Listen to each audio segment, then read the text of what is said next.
Have you ever felt completely stuck because you didn't have the full instruction manual for life before taking a step? Well, today we are diving into a really fascinating explainer based on a piece called the scent mechanic. And the core idea here is, honestly, a bit counterintuitive. It argues that sometimes you literally just cannot understand the map until you've already started walking. So check out this quote. I have grown up thinking and being told that if you cannot say something nice about someone, you should not say anything at all. What's wild here is the juxtaposition, right? You've got this incredibly formal, traditional church setting paired with this deeply gentle, grounded quote from Andre the Giant. Yep, the professional wrestler. But why? Well, as we're going to see, the source text uses this exact contrast to show us that profound truths are usually found in lived, messy human realities, not just in abstract concepts. So, what if you had to move before you understood? Think about it.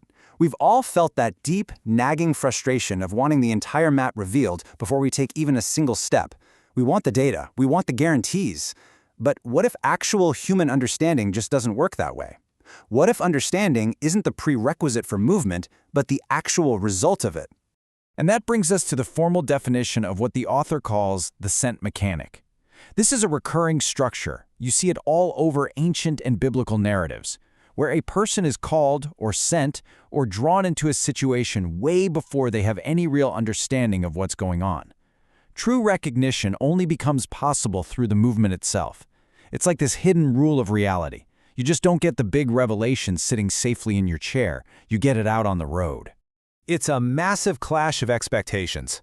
Our modern obsession is all about gathering the facts first, right?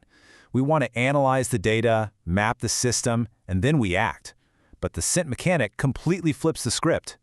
It insists that action is the key that unlocks the knowledge. You act first, and the understanding catches up later. Think of it kind of like a video game tutorial. Reality doesn't hand you a massive 12-page manual right up front. Sometimes the mission prompt just says, go.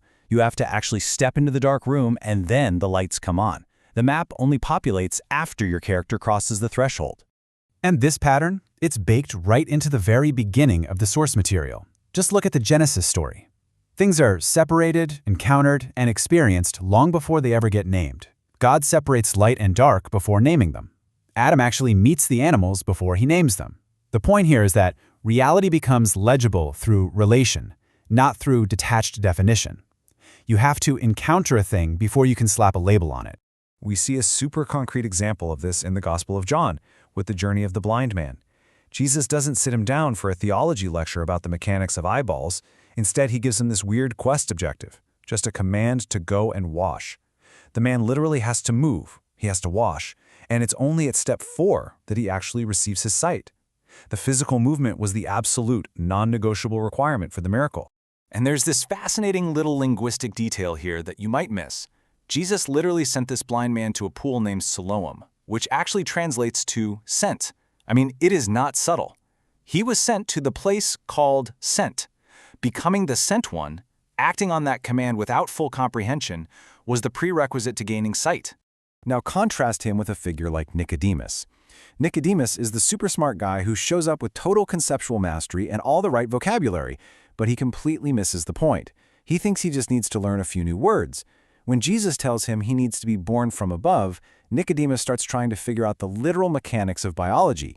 He completely misses that he needs to unlock an entirely new mode of living, a total transformation, not just add a new intellectual concept to his brain. We see this same dynamic with Mary Magdalene weeping at the empty tomb. She sees the risen Jesus, but literally does not recognize him through visual inspection alone. Just seeing him wasn't enough. It's only when Jesus says her name, Mary, that it clicks. It's exactly like when your mom uses your full name and your whole soul just immediately logs back into your body. Hearing her name acted like this superpower button that instantly restored her relationship to reality. Which actually brings us right back to Andre the Giant. A name isn't just some cute label on a birthday cake, it's a mission badge. It reveals identity. You know, the world saw Andre as this massive spectacle, a giant monument of a man, but the name he truly answered to was deeply grounded in his profound humanity and his kindness. He remained incredibly human behind all that fame. The author then proposes this completely mind-bending concept, Jesus acting as a camera. So in the story of Lazarus, Jesus isn't just out there performing magic tricks. Like a camera lens, he frames the field so that everyone else's true state becomes totally visible. When he steps into a scene, the scared person's fear is suddenly revealed. The loving person's love is revealed. He essentially makes the whole room tell the truth, pulling the entire community into the event as active participants, not just bystanders. And this leads into one of my favorite concepts from the text, useful error. So imagine someone yells that there's a unicorn outside. You run out, which is a total error. Obviously, there is no unicorn. But because you ran outside, you happen to notice a puppy escaping into traffic, and you save it. Your initial reason for moving was totally wrong, but it was structurally correct because it got you off the couch and into a position where you could do what needed to be done. The gospel mechanic frequently uses partial or even slightly flawed understanding just to get people moving. And that is the essence of redirected attention. Think of figures like John the Baptist as holy signposts, kind of like a pointing dashboard bobblehead. His entire job was to point away from himself. He didn't hoard the attention. He directed it elsewhere. He kept the user moving forward toward the true center. Because true witness always works by transferring attention, never by keeping it. But what about the skeptics? What about the people who actively oppose all this? Well, the paper addresses this with this brilliant bit of pop culture framing. Bestie, you are in the fandom. You are just standing in it backwards. It's so true. Even intense opposition or hatred means you are still paying very, very close attention to the thing. You haven't left the coordinate system, you're just facing the opposite direction. And that sets up the ultimate sociological reversal. The author calls this the Paul flip. So, Saul of Tarsus intensely persecuted the early church, but all that negation, that wasn't apathy. When he was confronted on the road to Damascus, his high-intensity refusal simply flipped into a high-intensity witness. The rocket engine wasn't destroyed, it just got a new set of coordinates, because high-intensity opposition is really just orientation in reverse.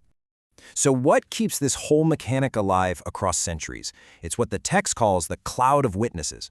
See, the gospel isn't just some frozen historical proof. It is a living, breathing network.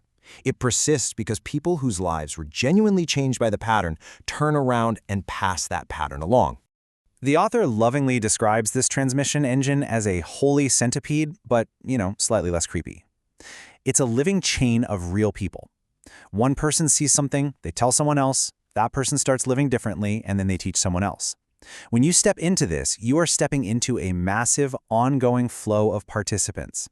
And it means you never have to figure out the whole map alone, because the stands are absolutely packed with witnesses who have already walked the exact same path. To bring it all together, the operator keeps running. This whole mechanic, the call, the movement, the attention, the recognition, the transmission, it's a living machine. It is not a sleepy library book collecting dust on a shelf somewhere.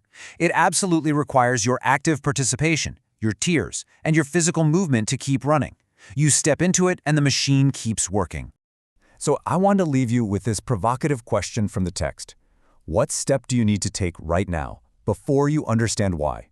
Waiting around for the full instruction manual is a total trap. Stop waiting for the whole map to light up. Trust the mechanic, step forward into your own story, and just see what becomes visible.